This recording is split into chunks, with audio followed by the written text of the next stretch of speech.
Welcome to Despair Zone, only original tales of terror and discomfort. Hosted by Timothy Nurley and Hugh Scott.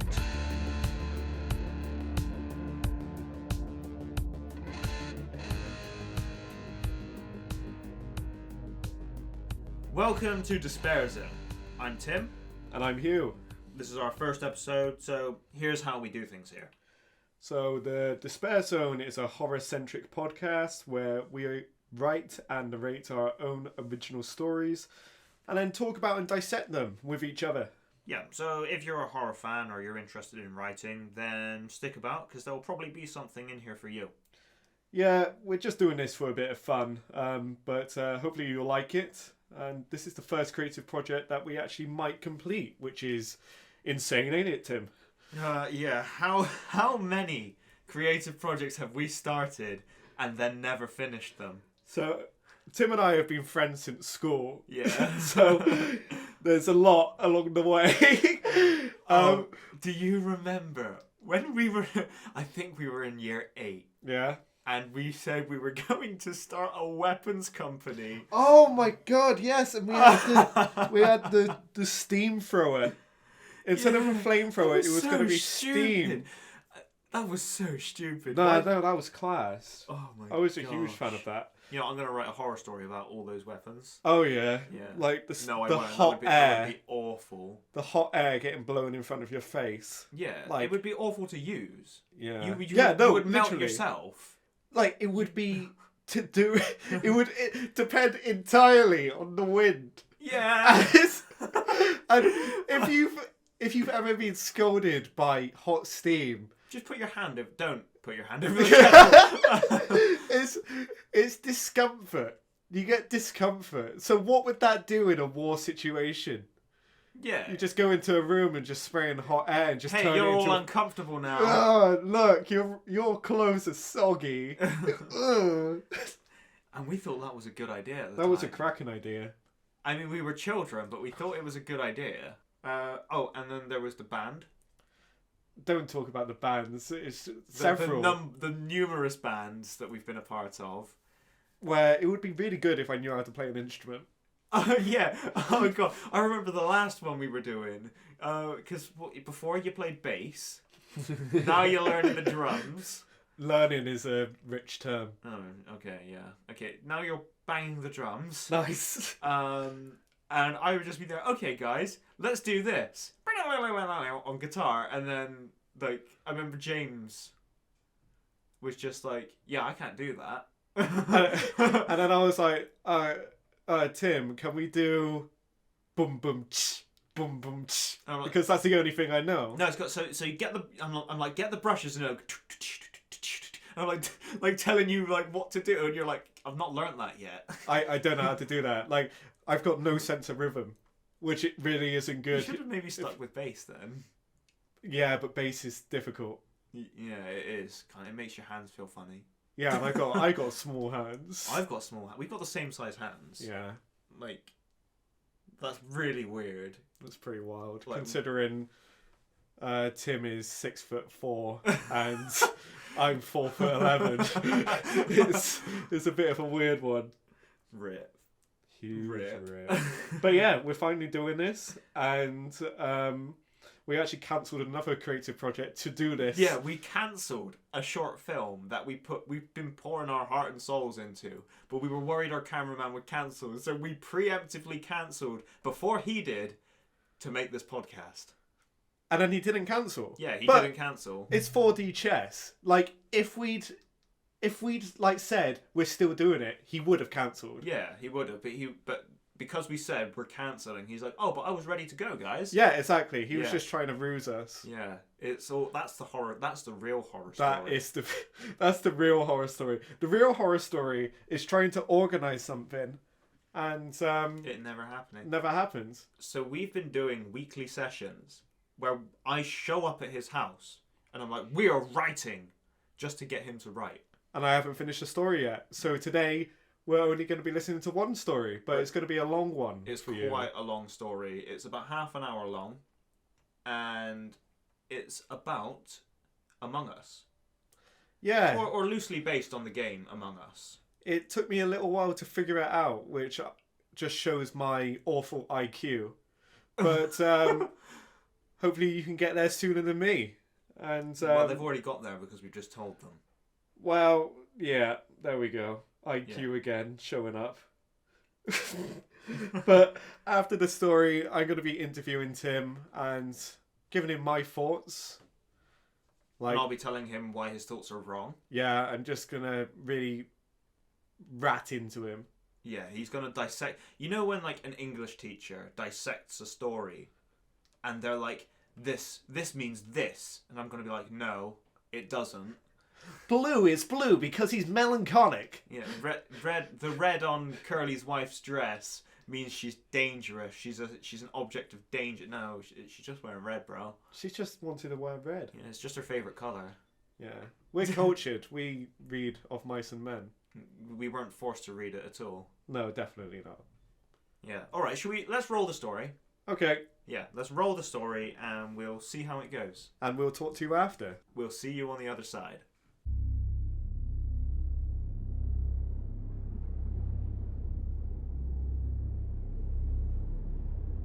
I was one of the guys who was either desperate enough or insane enough to take this job. Nobody in their right mind would apply for a maintenance position at an Arctic research facility, even if the hazard pay was worth it. No amount of money would entice someone to spend months away from civilization, constantly worrying about radiation, while fumbling around in a bright green hazmat suit all day. But, like I said, I was either desperate enough or insane enough. On top of the already psychologically damaging and physically treacherous conditions, we became individuals stripped of our identities. Since our hazmat suits were visored to protect us from snowblindness, our employer opted to give us each a different coloured suit for quick identification. The colour of your suit quickly became your name. I, Green, was assessing the airflow in the West Wing. Red was assisting me. We were making sure that the large vents that circulated heated air throughout the facility weren't obstructed, as sometimes they would become clogged with snow during a blizzard. While there was a report of some obstruction, we weren't able to find anything that would have caused it. Probably a penguin sliding through. Red's voice crackled through the speaker on his suit. If it was, it's completely blasted to fuck. I banged on the vent. Or a mutant. Yeah. Red laughed. Right. Let's get back to the showers. Can't wait to get this fucking thing off. He agreed. We headed on our way back to decontamination, which would then lead to the living quarters, an area insulated from the persistent radiation leaks. As we made small talk, walking down the narrow corridors, the shoulders of our suits squeaking against one another, red light shone from above us. Accompanied by a blaring buzzing sound, the lights flashed rapidly. Great, Red said. Let's turn around, I suppose. It was amusing to me how casually we had begun to take things. Radiation leaks, blizzards, and small fires were standard. Red alerts had become so common in the facility that they were almost guaranteed overtime at this point. Both of our wrist-mounted pages buzzed simultaneously, and I read the pale, glowing screen. Emergency. Meet in Sen Ob. Well, this is new. Red perked up. Mysterious, I joked. Off we go. Move! An additional crackling voice shouted. Hurry up! Yellow squeezed between us, nearly knocking Red over. Panicking, jittery, on edge, Yellow. He was definitely in the desperate subsection of the employees here. I felt like Red and I were both somewhere in the middle of the aforementioned scale of insane and desperate. Hey, watch it! Red shouted. There's an emergency! Yellow stumbled around the corner. When isn't there? I nudged Red. We turned the corner, trailing closely behind Yellow, who must have been sweating buckets in his suit. Through the corridor, I saw the central observation room already populated by the rest of the crew. Black was sat at the far end of the circular table. Well, now that we're all here... Black gestured for myself, Red, and Yellow to sit. Let's talk. He turned to the monitor behind him and disabled the alarms. We're not all here. Orange chimed in. White is... dead. White is dead, Black interrupted. What? A number of us cried simultaneously. I spotted him while on a routine check, Black continued. What happened to him? Blue asked. He was killed. Stabbed. Black held his hands together. His gloves interlocked with one another. How do you know it ain't an accident? Pink said. We're only getting a live feed from surveillance. Brown pointed backwards with his thumb to the monitor behind him. Someone wrecked the hard drive, footage gets saved too. We began to argue amongst ourselves. Yellow began panicking and pacing around the room. Pink was shouting loudly enough that I could hear him without the aid of his suit speaker. Black slammed his fist down on the table, silencing the group. Would everyone shut up? He placed his palms flat in front of him. Someone in this room knows something. What makes you say that? I asked. Yellow returned to his seat. Nobody's clocked out today. Brown chipped in. None of us have gone through decontamination since we got on shift. I looked around the room, around our round table. The empty gazes of expressionless visors looked equally suspicious. Black, brown, pink, blue, orange, purple, yellow, red, and me. So like I said, let's talk. Black drummed his fingers on the table. You've been quiet, Purple. Well, I mean, I don't know what to say, he replied. Everyone shifted in their seats, angling themselves towards Purple. It's shock, you know? Hey, hold up. Red leaned forwards. Who put you in charge, Black? Yeah. Purple added. You're bossing everyone around. I'm in charge because I found White. Black pointed at Red. Sit back down. No! Red stood upright, knocking his chair backwards. This is bullshit. For all we know, Black killed him. Red tapped my arm, prompting me to assist him. Yeah, you gotta admit, how do we know it wasn't you? I shrugged, not wanting to get involved in this dispute. Why don't we just contact the company? Yellow stuttered. Snowstorm. Pink placed his feet upon the table, leaning backwards in his chair. Comms are down. Internal communications only. Great. I muttered. We went back and forth for some time. We locked down the facility, informing the crew who weren't on shift of what had happened. It was decided that nobody could exit through decontamination until the perpetrator had been found. Nobody had blood on their suits, and nobody had any weapons or anything suspicious on their person. Red and I provided our alibis, that we were together for a number of our maintenance tasks. Everyone had some sort of alibi. Whether they were believable or not came mostly down to speculation. I was not thrilled by the idea of remaining amongst a group of potential killers, and I was even less thrilled by Pink's behavior. How casually he had mentioned the blizzard, and how nonchalantly he placed his feet on the table, crossing his arms. I could only imagine the smug look upon his face as he said it. As we were in the throes of discussing how to catch the perpetrator, a second red alert sounded. That you? Blue asked. Nope, said Black.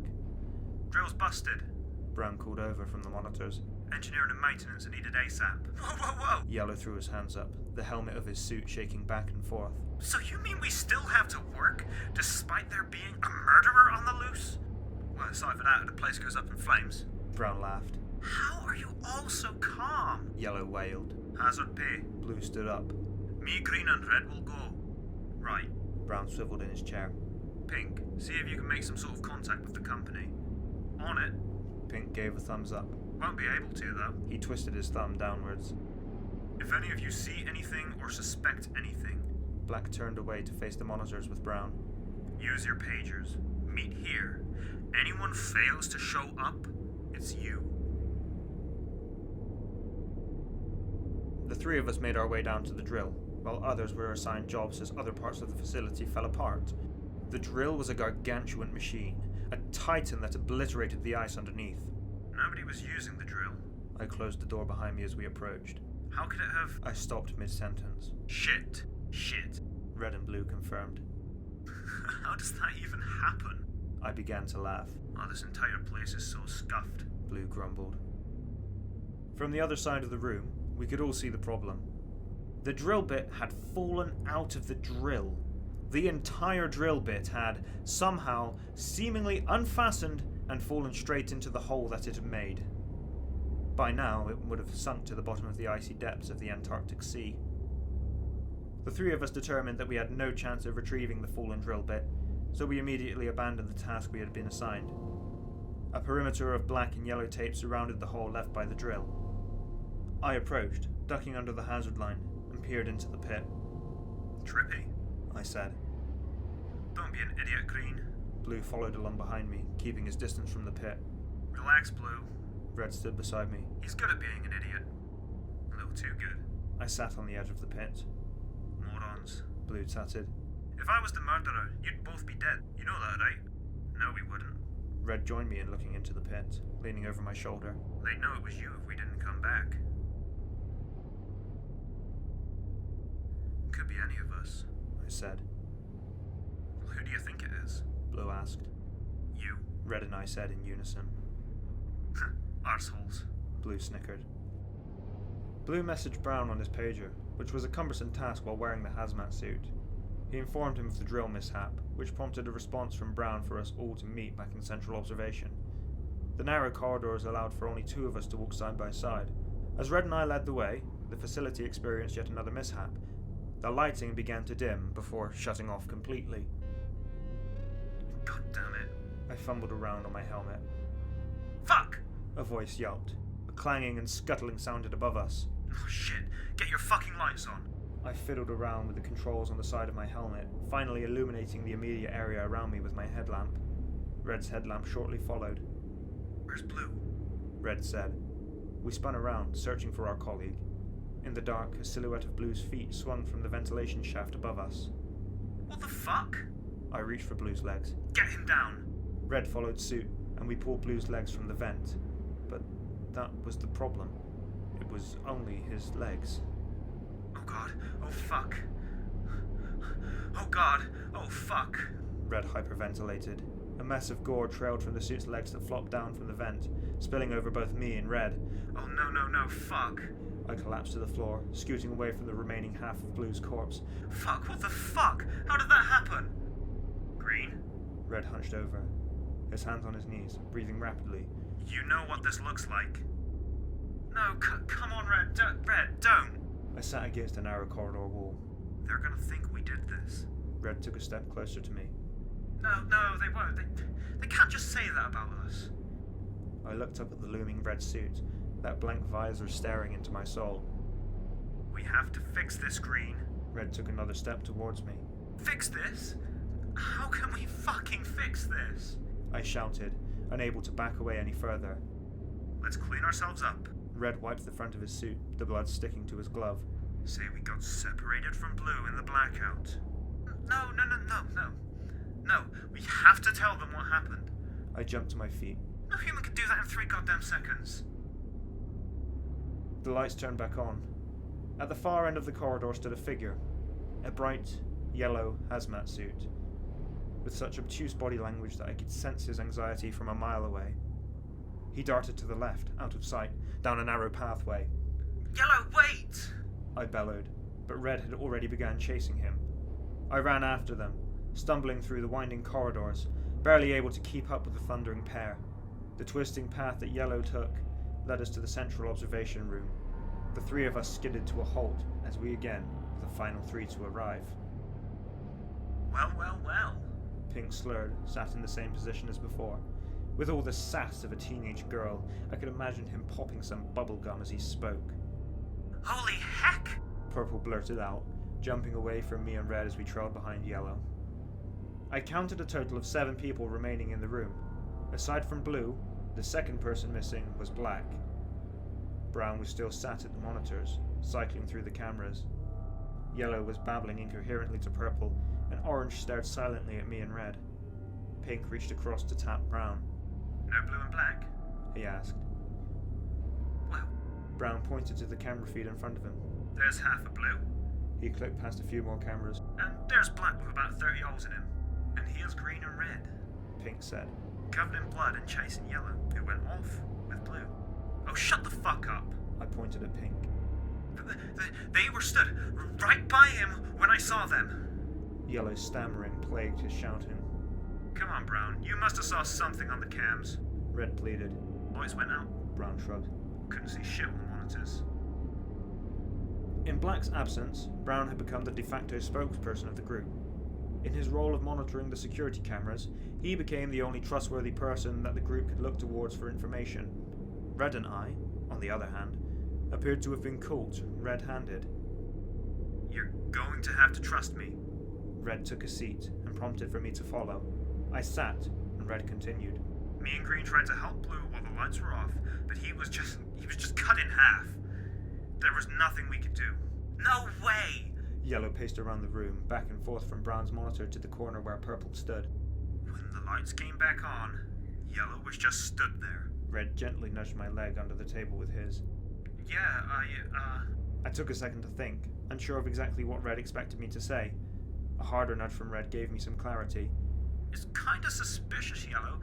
You were just stood there. Yellow sus? Pink asked.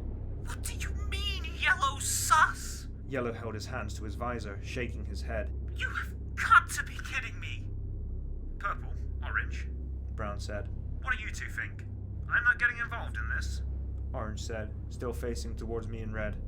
Yellow? Purple said from his corner, as Yellow paced away. You're acting really weird. I'm acting weird? Yellow screamed. 3 people have died, and I'm acting weird? An argument broke out amongst our peers, as Red and I watched chaos unfold. I understood that Red wanted us to be safe from the suspicions of our peers, but there was no way that Yellow could have been the killer. That nervous wreck couldn't even shave without panicking, let alone cut a man in half and keep his cool. The cogs in my mind began to turn, as Red watched coldly on. I could imagine a smirk, or a menacing grin, or perhaps a knowing wink on the face of my friend. I felt myself beginning to suspect Red, though it couldn't have been him. We were both together the entire time. He could have pushed me into the pit. It couldn't have been Red. Could it? Red? Green? Brown stood, leaving his monitoring station for the first time since the inciting incident. Is Yellow the killer? Yes. Red, without missing a beat, dropped a harsh accusation onto the innocent party. I'm taking no chances. Brown marched towards Yellow, grabbing him by the arm. Green, get over here. Through the narrow corridors, Brown and I stood side by side. Behind us we dragged Yellow, kicking and screaming, by his arms. The rest of the crew followed along behind us. A rambling jumble of violent words and erratic motions came from Yellow as we pulled his flailing body to the drill room. The mechanical monstrosity that towered above a bottomless pit of frostbitten white and black. Are we really doing this? I asked Brown. Yes. He hoisted Yellow around, and the both of us restrained him. I don't think I can. I muttered. I don't think we have a choice. Pink said. Someone has got to go. You do it then. I left Brown to restrain Yellow by himself. Fine. Pink took my place, assisting Brown with the immediate struggle that Yellow put up.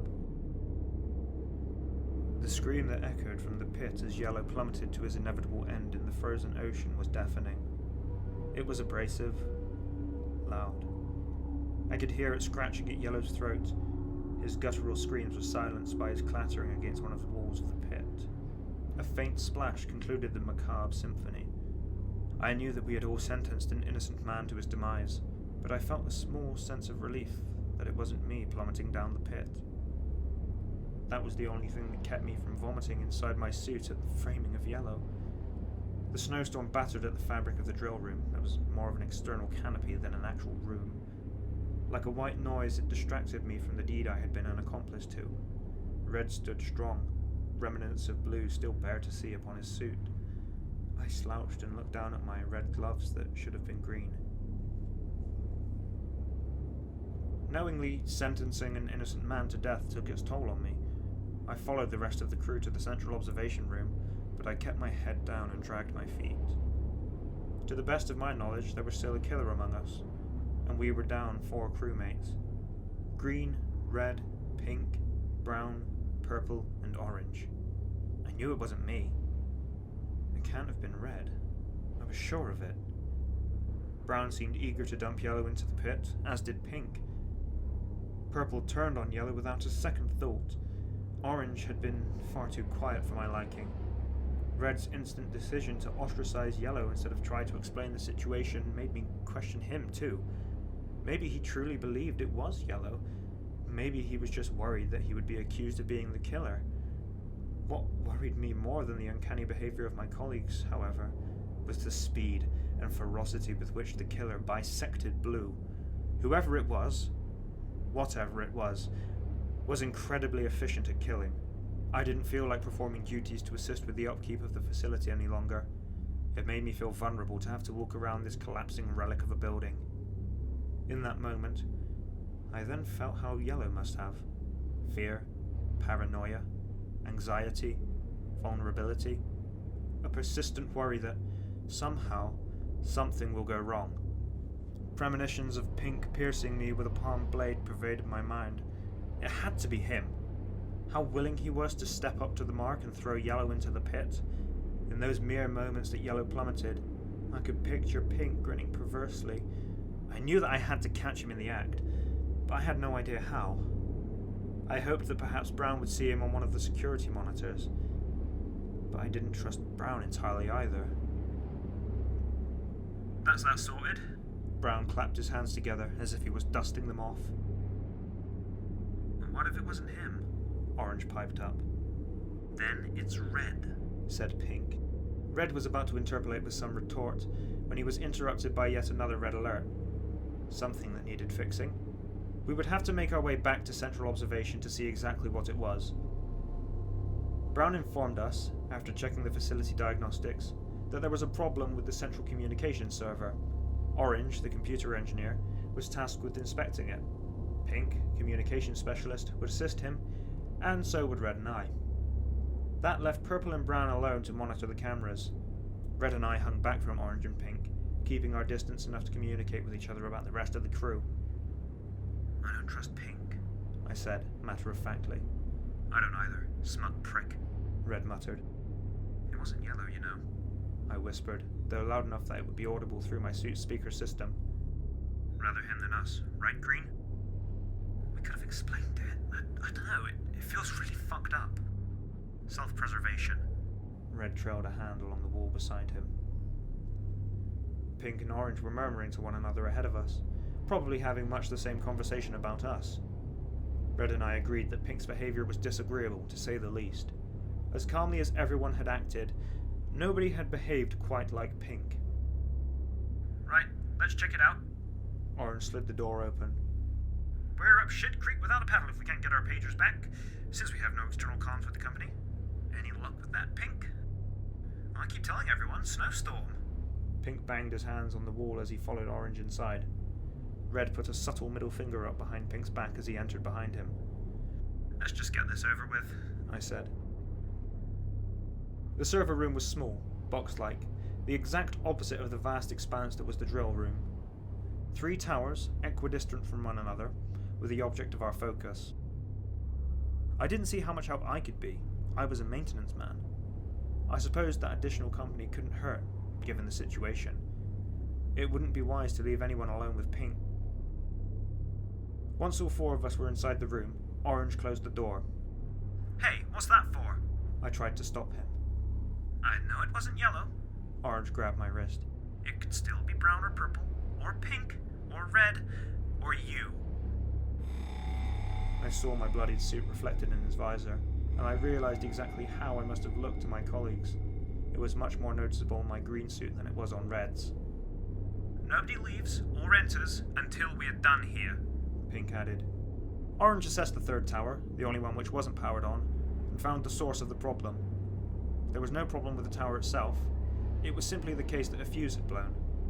I bent over to replace the fuse, and as I finished, I heard a scuffle behind me. I jerked around to look, and the door was open. Everyone had disappeared. I poked my head around the corner to see where everyone had went. I crept forwards, being sure to keep an eye out for any vents from which someone could spring.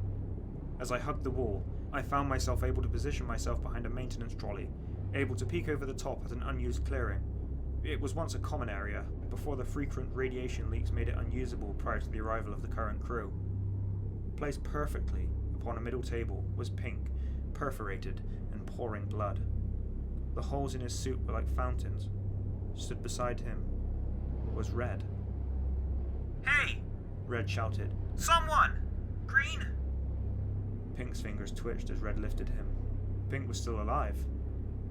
I heard the groaning of old metal and spied a vent in the far corner of the room.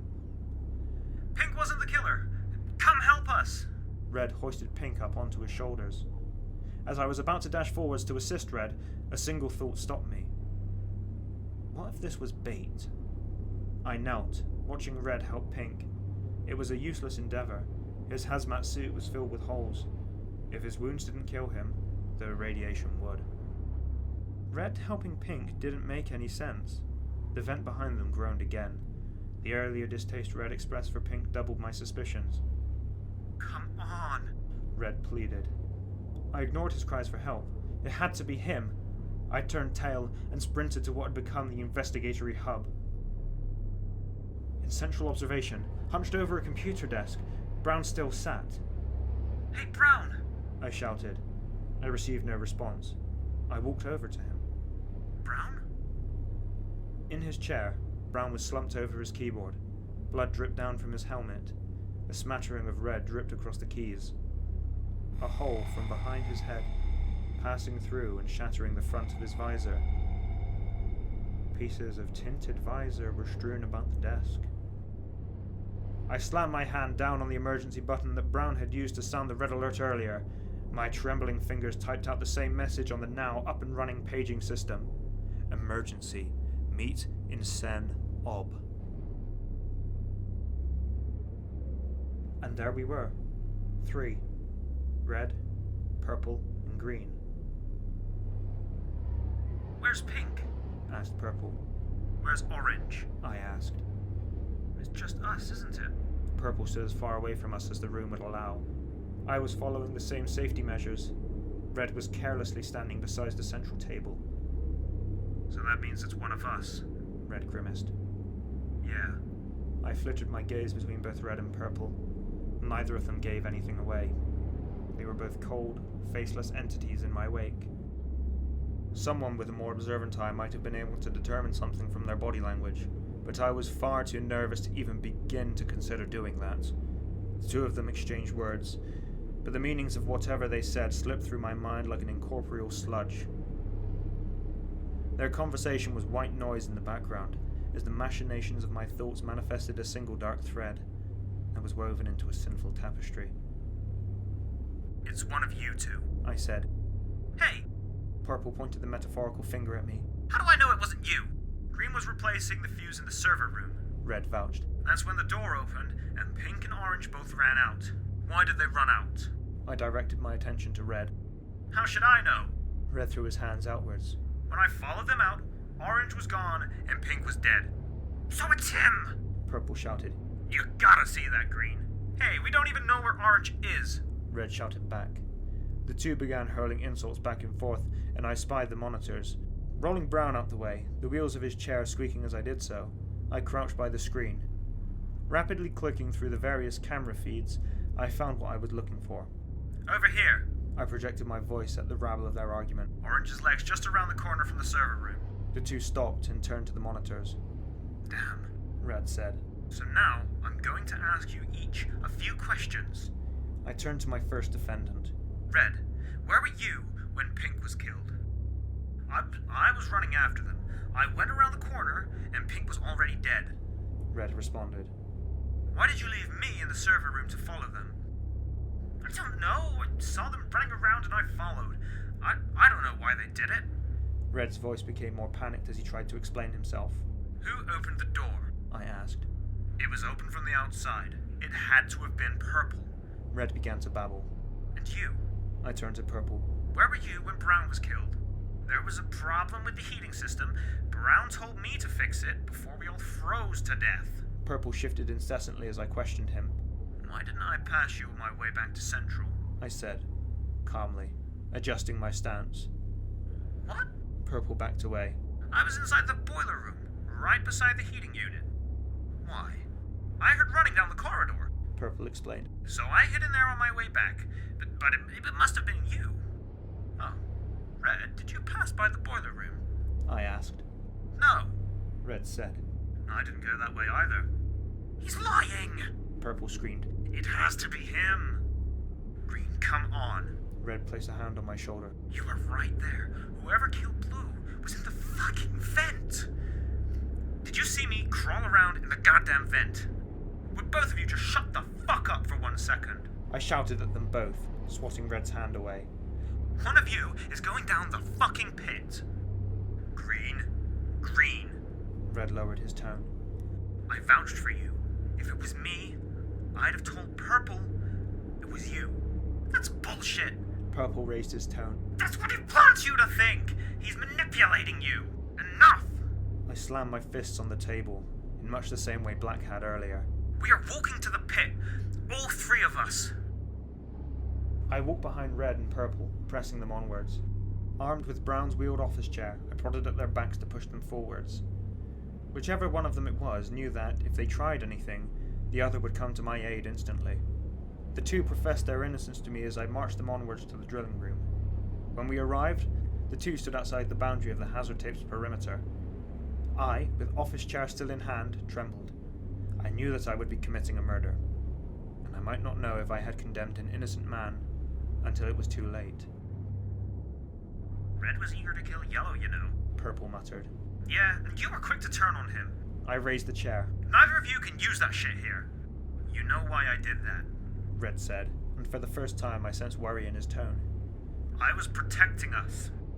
Oh, please. Purple mocked. He was protecting himself. He wants you to trust him. That's what this has all been about. I know this is hard, Red began. but you just have to trust me. It's me. It's Red. You know me. That's such crap. Purple fretted. He's an imposter. You're full of shit, Purple. Red turned, pushing Purple's arm. Fuck you. You throw me into that pit, and he'll kill you right after. Purple edged away from Red. Look, he can barely control his anger now. Green? Red wavered. Come on, you're not buying this, right? I know, Red. I shuffled forwards. But the only person I saw with pink was you. I was trying to help him. Red clasped his hands together. I saw you there and thought you were baiting me. I admitted. If I was standing there baiting you, when would I have had time to go and kill Brown? It seemed obvious, now that Red said it.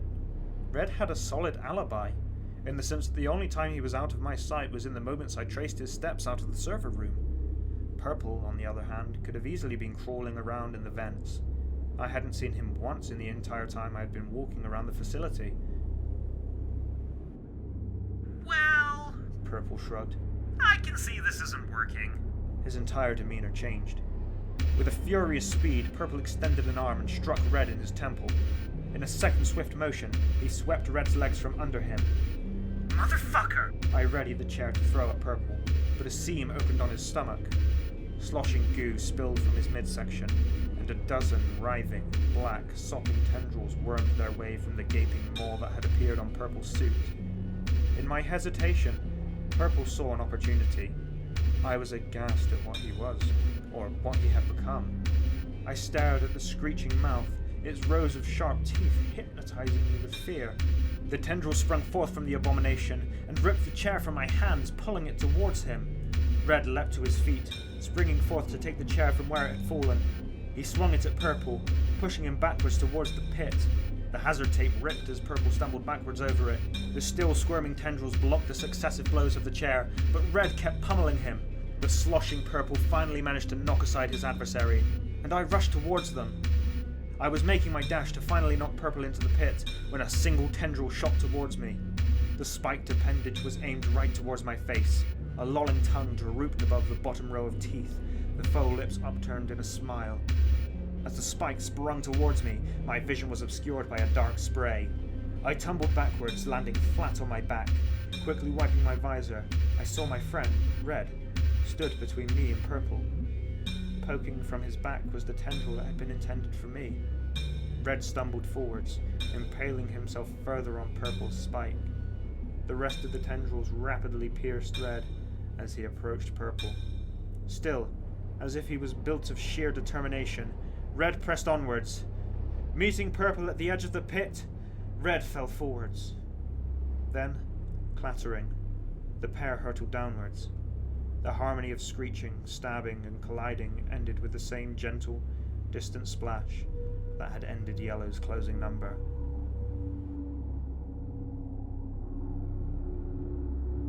A man whose name I never knew, who I had suspected of unforgivable crimes, who had so instinctively prioritized his own survival, had sacrificed himself. Whether it was for me, or another reason I am unsure of, I don't know. Whatever it was, I am, and always will be grateful. Thank you, Red. After that, my final task was the most arduous.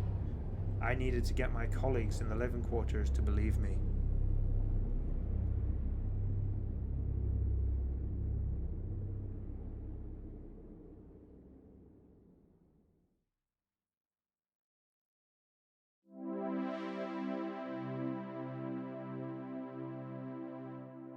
Hello, welcome back. Hope you enjoyed the story. Tim, how was that for you? Your first narration?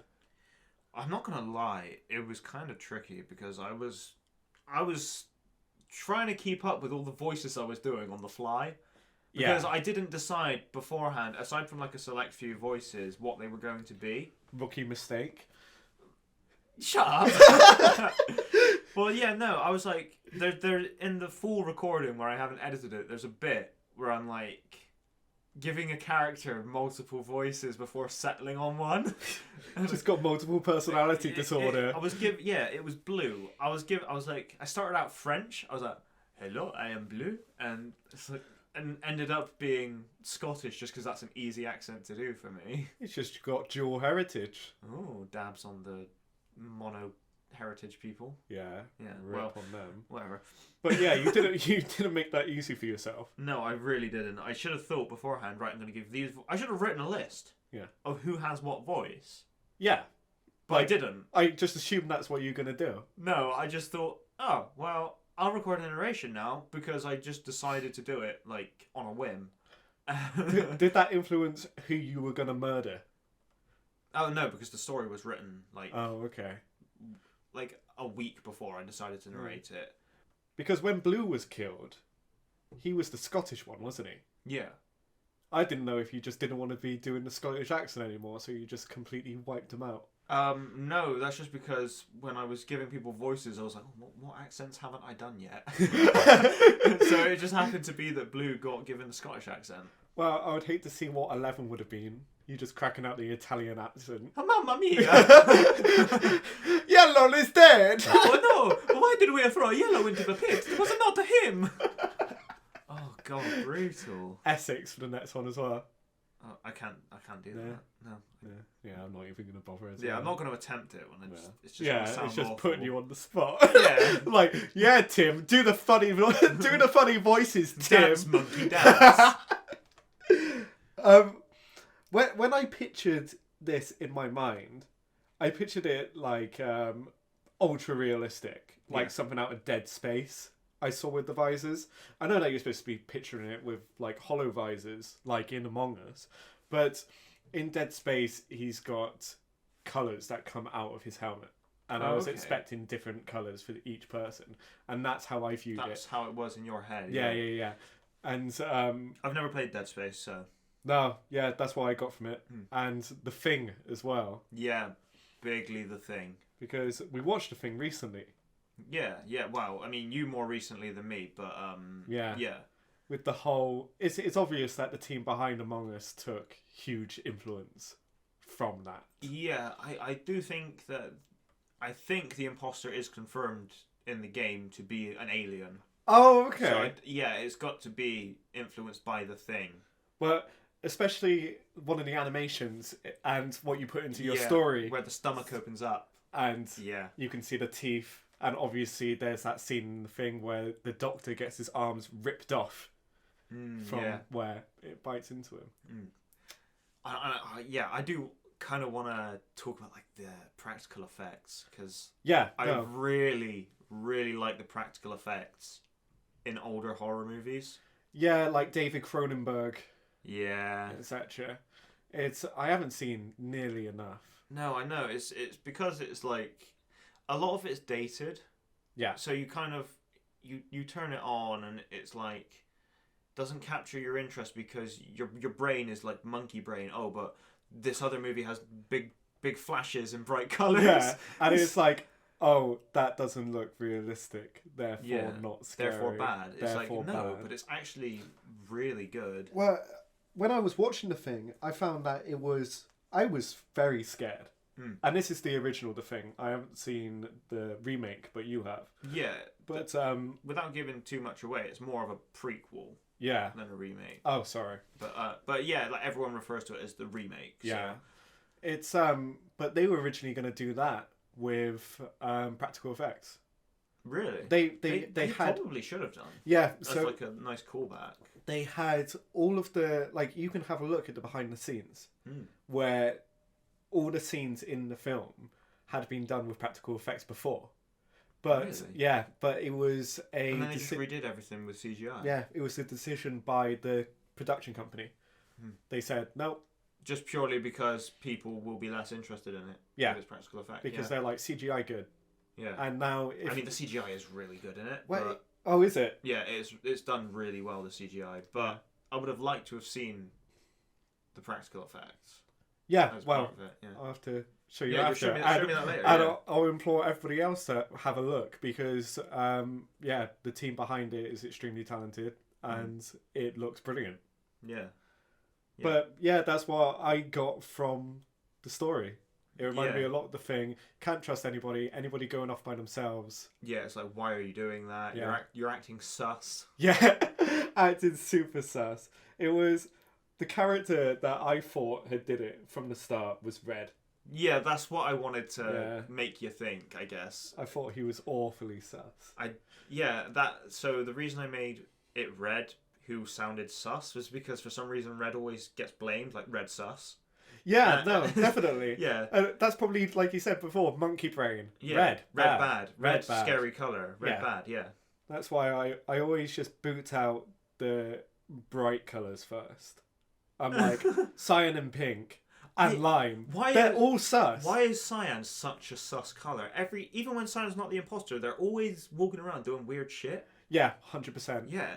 Why? Huge agree. I think anybody who goes out the way to pick cyan, maybe there's something in their brain which is just weird. It's just no.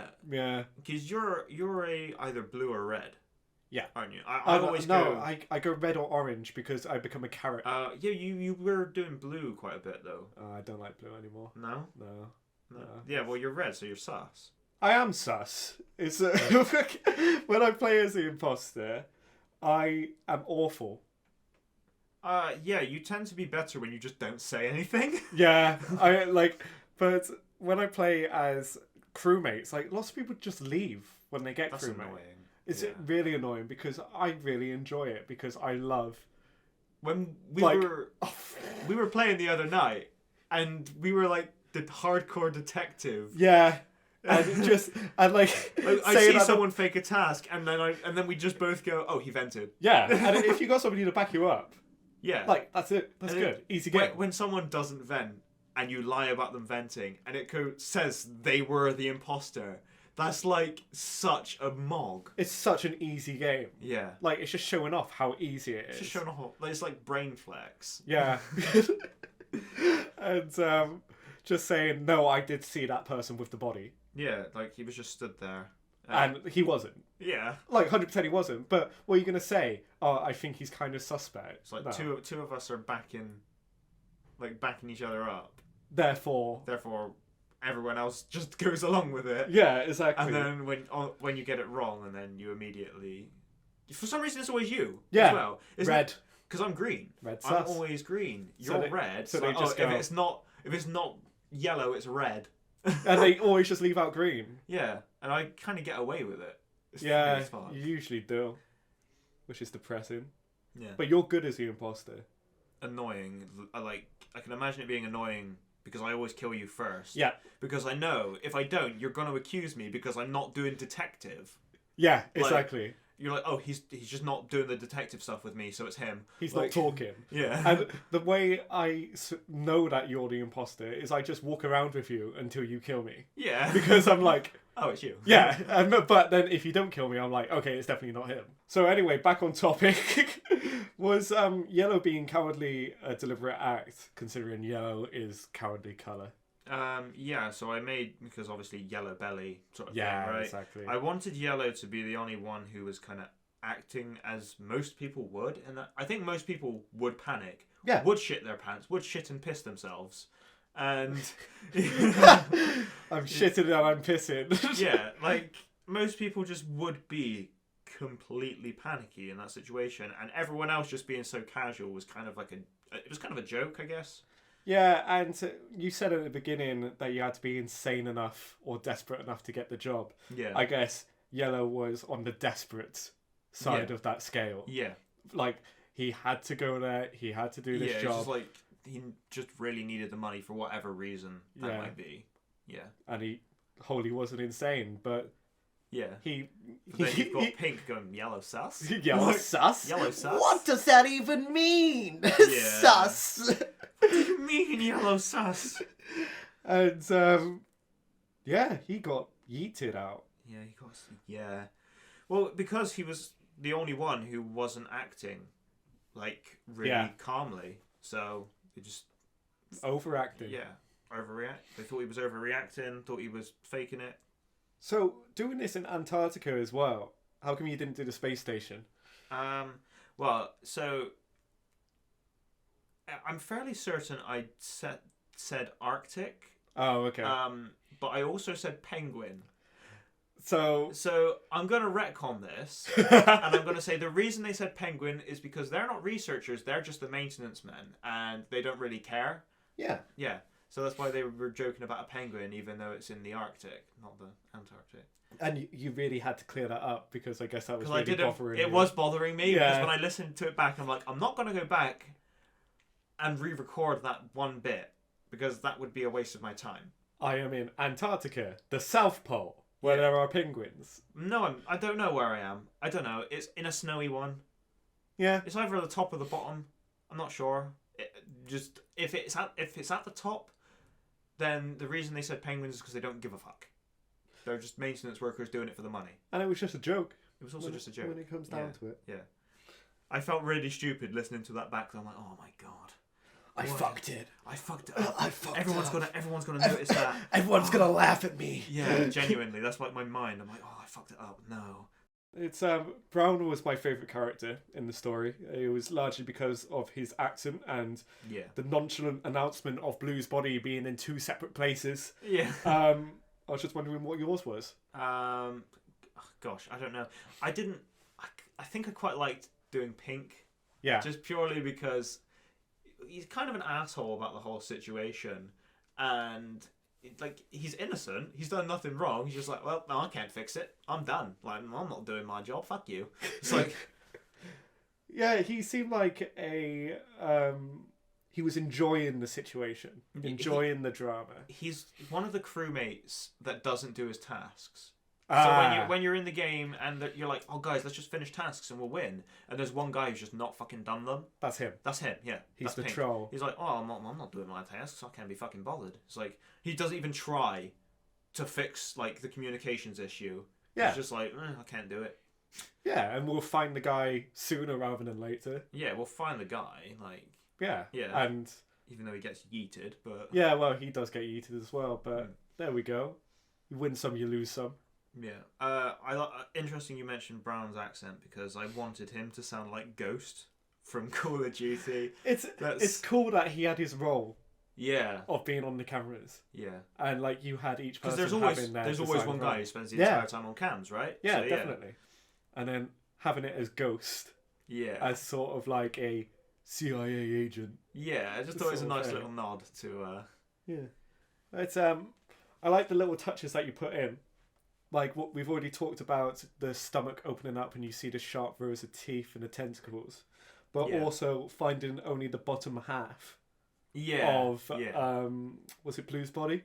Oh yeah, when the imposter killed Blue, Yeah. because like from If the you crewmate's see- point of view, like it's like an instant snap, right? And like you'll just see someone dash by and there's like half a body there. And that's what you see in the game. Yeah. And it's you did the hyper detail of the gore spilling out Yeah. from his waist, and I like that. And it actually took me another listen to go back and really get that. Yeah. Yeah, It took me. I found it difficult to write like, oh, he's just legs. Like I don't feel like I wrote that bit very well, if I'm honest. no, I quite like the mess of gore because Yeah, that's such a nice phrase. it's such a nice phrase, and you see that in writing a lot, Yeah. and it evokes the imagination because Yeah, it's a lot of horror is to find horror in not what is shown and not what is written. Yeah, you can imagine what it looks like. Yeah. 100%. No, but what I meant by the bit I didn't like is when I said, but that's the problem. It was just his legs. I felt like that was a bit lazy on my part. It's a bit so I was actually going to ask you, is there anything you would change about this story? Yeah, I would change that. You would change Yeah. it? Yeah. So, what was it like writing this story? I feel like I wrote it quite quickly, actually, because I was enjoying writing it. Yeah. Because we were playing the game a lot, and like I was playing with like a couple of people, and it was just kind of a fun piece to write. Yeah. Yeah. And you didn't write it with the intention of narrating it or posting it, did you? I think it was just a fun thing. Yeah, so I did it for fun, and I was hoping, because a couple of my stories have been narrated. One of them's going to be narrated by Creepy Pod, and two of them were narrated by Creeps McPaster. On YouTube. On YouTube, and Creepy Pod do their thing on Spotify. Yeah. But so I was like, oh, maybe somebody will want to narrate this story, and it got to when I posted it to No Sleep. It got to the front page, and then it was removed because it violated the rules. I guess because it was bandwagoning and Yeah, it was stealing intellectual property. Yeah, that sort of thing. Which is quite annoying because it got... Oh gosh, that's my belly rumbling. I'm ready for lunch, I think. But no, that really irritated me because, I understand their rules are quite clearly stated, blah, blah, blah. But I'm still annoyed. I'm still a bit vexed. I couldn't tell, Tim. I couldn't tell. Yeah. No, because when I was talking to you about it, you could tell I was very unhappy. Yeah, and that kind of influenced us in how we would make this. Yeah, well, I thought, well, you know what? I wanted that story to be narrated by someone because I wanted somebody to bring it to life for me because it's really nice having your stories be narrated by someone. You've made it with that. Yeah, like, I made it. That's why I gave it all the characters, giving everyone like a unique personality. I wanted someone to narrate it and bring it to life and do all the voices. Yeah, and that makes a lot of sense. Yeah. But one thing that you did that was different from the people that have narrated your stories in the past, you made the score for this. Yes, yeah, I made my own ambience for the background music, and I will admit I did it somewhat lazily. Yeah. I didn't make my own sounds or anything. I did use a lot of presets because it's half an hour long, and I just got presets and I tweaked them. Well, to how I wanted it to be. You can't find a song that long, which you put in your own spikes of music and to show off the atmosphere, and I thought that was good. And while you say that it was lazy, it doesn't particularly matter. It matters about the how it portrays and how it shows off. Yeah, the end product, I guess. Yeah. Yeah, you're right there. I mean, there are some narrators who do all their own music, and I think that's very impressive. But the only reason I did my own music was purely because I couldn't find a song, like a ambient piece that was long enough that wasn't copyright free. Yeah. That was copyright free. Sorry. I just really want to breach copyright. Yeah. Yeah. No. Because if I could find one, I would just be like, chuck that in there, put the credit to that in the description, and I'd be dandy, right? But I just couldn't find it. So, there were shorter ones, and I could have repeated them, but my brain was just like, no, repeating bad. Yeah, and you would be, say if somebody hears the cut, and they hear it go back to the beginning, that would be great. I don't like that. No. I don't like it when I hear that when I'm listening to stories, Yeah, because you get fixated on, oh, I've heard that howl before. Yeah. And it makes me think, like, I'm not listening to the story, I'm listening to the music because it's annoying me. Yeah. Because I don't think everyone's like that. I think a lot of people are just fine with the music being repeated. But I'm not. Yeah. I think that's to the benefit of people who listen to the story. Yeah. I think because... Well, I don't know. I think it's just for my benefit, really. Yeah. Yeah. I don't think anyone would have had a problem with it, to be honest. It's just me. No, I do think it adds. Having the spikes of music and then having it go to doom in the end. Because that would wake anybody up. Yeah. Oh, you've not been listening properly? Here you go. Yeah, here we go. Like some poor sod listens to this before going to bed. And then all of a sudden, no. Yeah. Oh, there was one bit of the music I was quite happy with though. That was I I put in the, you know, when you start Among Us, it goes da da da. It's just that thing. Yeah. I put that like just before Blue was about to get killed. What? I didn't even notice. Did you? Yeah, I did it real quiet in the background, so it was there, like just so that it would be foreboding, you know. Oh, I have to give that another go if I Yeah. gotta listen to this story again. Fuck me. Yeah, listen to it for a third time, Hugh. Yeah, that sounds about right. Yeah. I can't wait. Something I want to talk about is I can't wait for your story that you're currently writing, because I've read I've read what you've written so far, and I really like the premise. Yeah, it's I don't want to spoil too much of it, but Yeah, we don't have to. Yeah, it's got a cool monster, and It's a very unique monster. Yeah. And it reminds. I don't want to give away too much. I'll talk about this in the next one. Yeah. But I really, really do like the monster you've come up with for it. And that's going to be about a 15-minute story. So next week, next episode, me and Tim are going to both narrate stories. Yeah. And we're going to talk about both of them. So Tim also has a unique monster that we've wanted to put into a project since school. This is another one of the projects. Should I talk about that a little bit now, or do you think we should?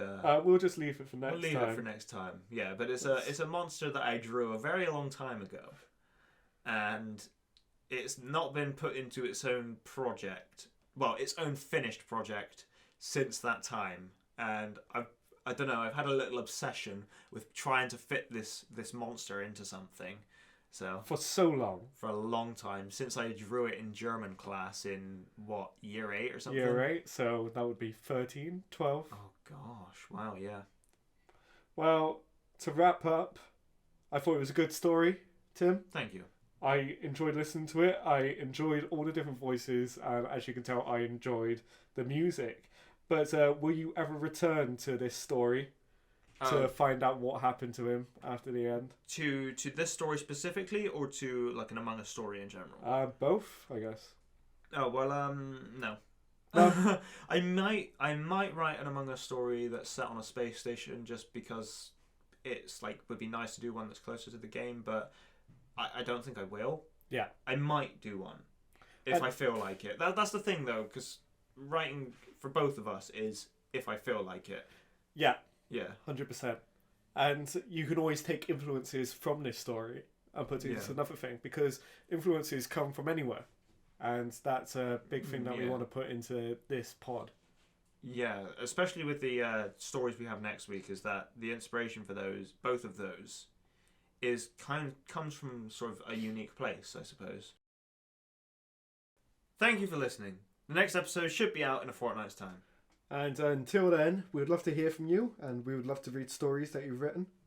A Facebook will be set up soon, but if you want to contact us, then please DM us on Twitter @DespairZonePod, or if you're watching on YouTube, just leave a comment. We're available on Spotify, YouTube, Soundcloud, all the good places, so wherever you want us, we'll be there. Right, yeah, that's it.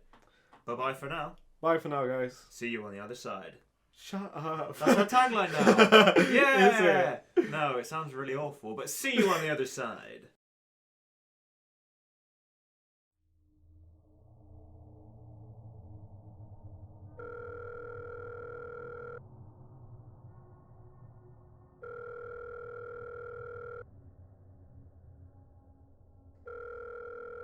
Hello? Hi. Hello. I saw your poster. Which one? It said, call this number for sanctuary. Yes, they all do. What letter is circled? Oh, wait. It's the letter U in number. Yeah, you're in a tight spot there. Anyone around? I can hear a car. It sounds close. Any wraiths? No, I don't think so. You mean those things? No, I can't hear any. Okay. First thing you need to do is get away from the road, alright? There should be an alleyway about 4 meters to the right of the poster. Go in there. Okay, yeah, sure. There should be a fire escape. from one of the flats.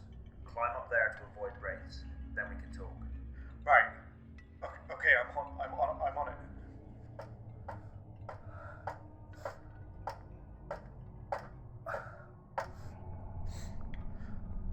Okay, I'm up. Do you know the Griffin pub on Marlow Road? No, I don't. That makes this more difficult. It's alright, I can guide you. What supplies do you have with you? I'm sorry, I don't have much. What do you have? I have some bottles of water in my backpack. That's about it, really. How much? 2 big bottles. I don't know, they're like 4 liters. That'll do. Just don't drink too much on your way here.